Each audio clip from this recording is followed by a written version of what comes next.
Well, good evening, and thank everyone for joining us here tonight. We have on Timeshare Talks Irene Parker and Wayne Robinson. Wayne Robinson is the author of Everything About Timeshares. We're really excited to hear about him, his background, and why he wrote this book. And Irene Parker, she did the editing on it and wrote the foreword. And this is going to be a great show tonight. Look forward to hearing from you. And Wayne, I'd like to hear from you right now, and tell us a little bit about your background and why you wrote this book. Okay. I started in timeshare back in 2000. I was working for Northwest Airlines. Pilots went on strike. I was out of work, and I was looking for something different. A friend of mine invited me up to Angel Fire, New Mexico to sell timeshare. I didn't know anything about timeshare. So I relocated to Angel Fire, New Mexico, and started in the timeshare business.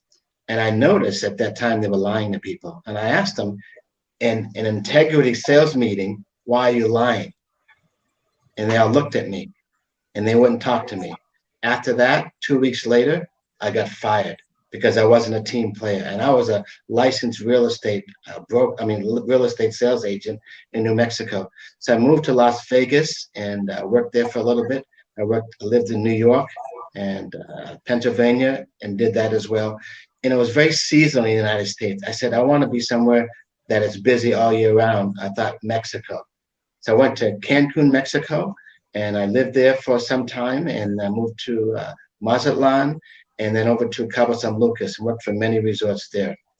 From there, I also worked in the Dominican Republic, Jamaica, and Canada. And after probably about 5 years ago, I went back in the timeshare in Mexico, and I was required to lie, and I couldn't do it. It was a struggle throughout my entire career. From management, they were forcing you to lie. I said, that's not how I work. I'm going to sell it fairly. I'm going to sell it honestly and with integrity. And it worked for me, but they didn't like it. And in some resorts, you're required to lie. So eventually I got out of the business. Then I decided to write a book about the entire industry so that consumers and timeshare owners know how to deal with the timeshare industry. Most consumers do not look for a timeshare. They're thrown off guard. They are invited with gifts, very attractive gifts. In Mexico is completely different. They're very aggressive. In the United States is different as well. But people aren't looking for a timeshare until you're thrown off guard. So I want people to understand what to expect when you're invited, what to expect in terms of gifts, in terms of the 8 procedures with a timeshare sales presentation. There are certain things that you have to go through. You need to go through those steps. And what happens when you're signing the contract? How do you get out of timeshare presentation? So all these things are out in the book that I wrote called Everything About Timeshares. And Irene Parker helped me better understand even some of the legalities of the timeshare industry, particularly in the United States. And she wrote the foreword for the book. Well, thank you, Wayne. I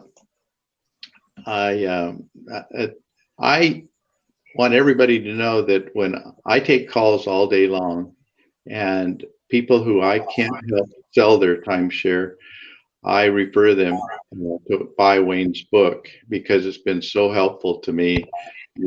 And I also introduce them to Irene Parker because many times she can be very helpful to them. So Irene, tell us what you learned about editing Wayne's book. Well, first of all, I disagree with Wayne saying that they're more aggressive in Mexico, because I've had one elderly couple was held for 11 hours. So, 4, 5, 6 hours, and I think we're just as aggressive in the U.S. as we are in Mexico. And I also want to say that I've heard from dozens of honest sales agents that are as alarmed as Wayne and I are about deceptive timeshare sales practices. But I think the two major edits that I made to Wayne's book that he went along with is he had recommended a listing service.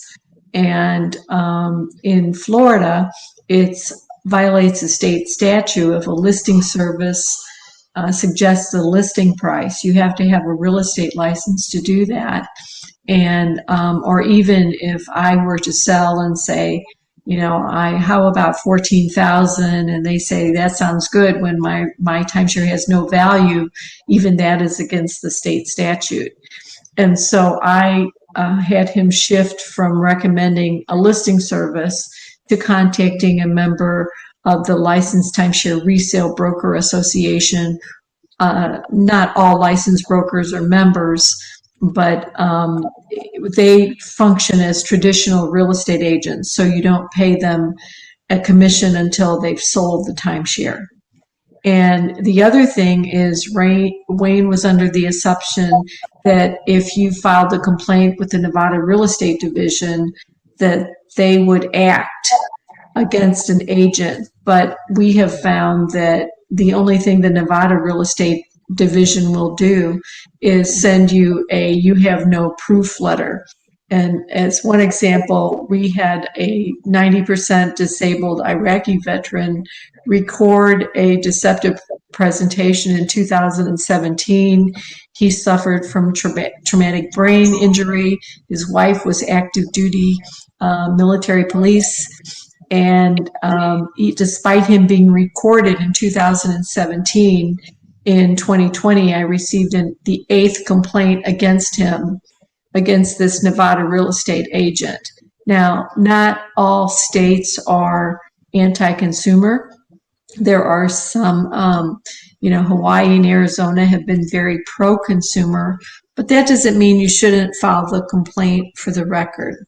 And it's important to first contact your resort.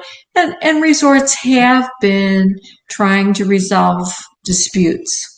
And I think it's getting better, but it's an uphill battle. And I'm very proud to be part of Wayne's effort. And Wayne, I never did really understand what prompted you to write this book. And I don't think your peers were all that happy that you wrote it. I still get negative messages on LinkedIn, and one of them is, "What are you doing? Why are you doing this?" I said, "Because you're lying to people. And so what? What's the big deal? They're happy." I said, "No, they're not. A lot of them aren't happy." So yeah, I'm getting a lot of flack from my former timeshare salespeople, and some of them were good friends, and they know where I'm coming from. Even back then, I said, "I'm not going to lie. You don't have to. If it works, it works. If it's a good product, they'll buy it and they'll use it, and it works." So the reason I wrote the book is so that consumers and timeshare people will understand the entire industry from the beginning to the end. So if you purchased a timeshare and it's not working, it's because possibly you're not working it right, or it's because the resort that you're trying to get into may only have one room for a timeshare. Just because it's in RCI or Interval International, it doesn't mean the entire resort is a timeshare. You need to understand that. So I worked at one resort, it was in Jamaica, and I was the director of sales and marketing, and found out only 2 rooms out of 174 were designated for timeshare. But it was in Interval International timeshare directory as a timeshare. Well, it's not a timeshare, just a couple of rooms. That's why there's so much problems, people trying to get in. There's not a lot of inventory. And if you call the same resort, there's tons of inventory. They'll take your money, but not in a timeshare. So I wanted people to understand the best way to use your timeshare. You can travel all over the world with a timeshare if you know how to use it properly. And that's why I wrote the book. And Wayne, also, one portion of the book that has been very helpful to many of the people I talk to is towards the end, you explain how to get rid of your timeshare. Yes. There's several ways you can get rid of your timeshare, and it depends on the country. Mexico, you can just walk away. Caribbean islands, you can just walk away. There's no legal contract that's enforceable in the United States. But in the United States, yes, you've got a lot of options. Number one, you can rent it. Number two, you can sell it, and most people can't sell it. So they go online to a reseller. I'm going to recommend a reseller.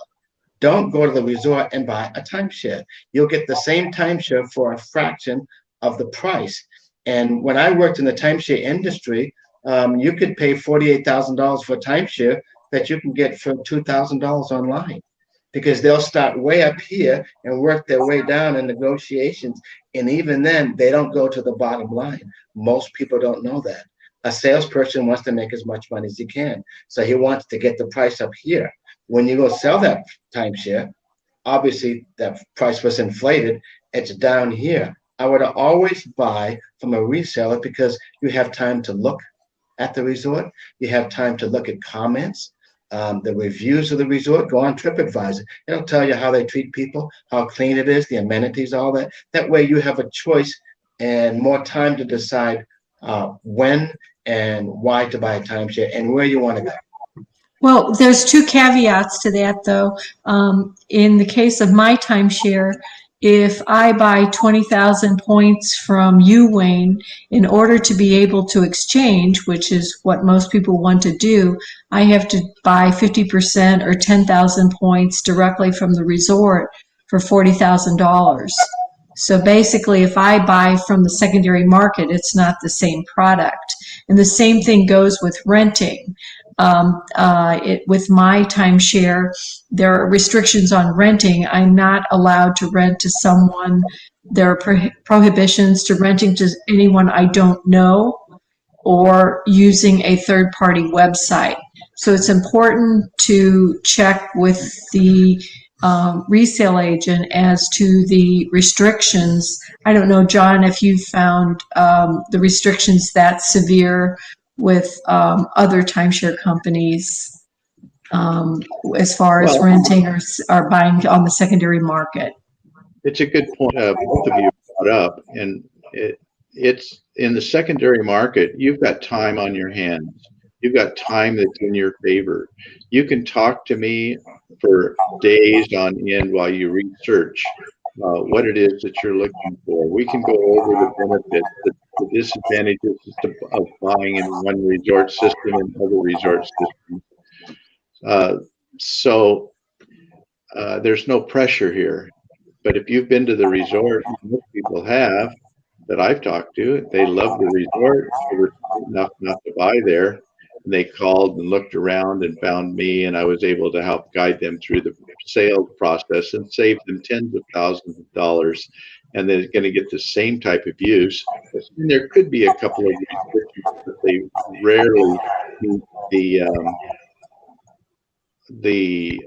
those restrictions are hardly worth spending tens of thousands of dollars to get those benefits to buy direct from the developer. So thank you for bringing that up, Irene. Okay, well,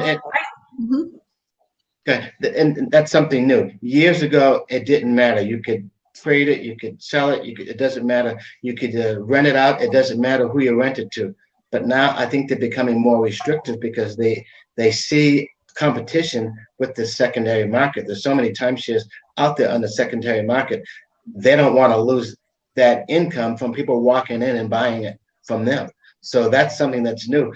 But it's so important. One of the reasons I wrote the book is it's so important that people take the time to read the entire contract from the beginning to the end. Most people don't. They're on vacation. They want to get out of the timeshare sales presentation. The last thing they want to do is read a contract. They want to go back to the beach, back to the sun, back to their resort, whatever, and have fun. By the time they get home, they forgot all about it, and the rescission period is gone. You have to read the contract. Even when you purchase on the secondary market, you need to look at the contract and see if there's any restrictions, whether you can rent it or sell it or whatever. But reading the contract doesn't always help. Availability is not part of the contract. So you can be promised an oceanfront. You're not allowed onto the booking site during the rescission period. So you only learn after the rescission period when you're allowed onto the booking site what you actually bought. Yeah, you're absolutely right. You're absolutely right. And years ago, they were selling deeded weeks. which is a true timeshare. Then you knew what you were buying. Yeah, well, yeah, exactly. Now it's different. Now they're selling points, which has zero value. Yes. So, And they inflate over time. So you have to right. keep buying more points, buying more points. But what I'm saying is that read the contract carefully during that 7-day rescission period. Also, on the secondary market, you have plenty of time to read it and understand it, and then make an informed decision. But the problem is, a lot of times the deception is they're talking about a new program that hasn't yet been announced to be relieved of maintenance fees or be able to sell or access equity. And a lot of these buyers are platinum members that have earned the trust of the company. So when, we've all bought cars and houses and relied on the ethics of the salesperson. And in timeshare, the oral representation clause is basically used as a way to legalize lying. So I'm always, as AARP is, don't blame the victim, the consumer. But I think the social media sites with many of these timeshares now have, you can find different social media sites to actually ask existing owners to verify. As Ronald Reagan said, believe but verify what you were promised. So if you were promised anything by a sales agent, that needs to be verified either in the contract or by going to a social media site to verify if that's accurate or not. But thank you so much. This has been wonderful. I don't even remember, Wayne, how we met, but I'm certainly glad we did. I think it was on Facebook. I think it's on Facebook. Probably. I think so. Very much thank you both very much for joining us tonight, and look forward to the next show. We're going to bring on a person by the name of Wayne. What was Wayne's last name? Earl has been Sharp. in contact. Yeah, Earl Sharp has been in contact with Wayne. He's a veteran. He has 19 years experience as a military police officer. He's a Canadian resident, and he bought in Mexico, and it has been an absolute nightmare for him. And he is going to be joining us next week. John and I got to meet him and his service dog, Raven, today, and for Memorial Day weekend, I've enjoyed nothing more than working on editing an article for Earl. So and Wayne, you're a former Navy journalist, correct? Yes, I am. USS Enterprise. And a military brat. Yes, Army, yes. I'm very familiar with the military police. I spent a lot of time with them. Well, thank you all very much, and we're going to sign off now, and I've enjoyed being with you and look forward to the future. Thank you. Bye-bye. Good night.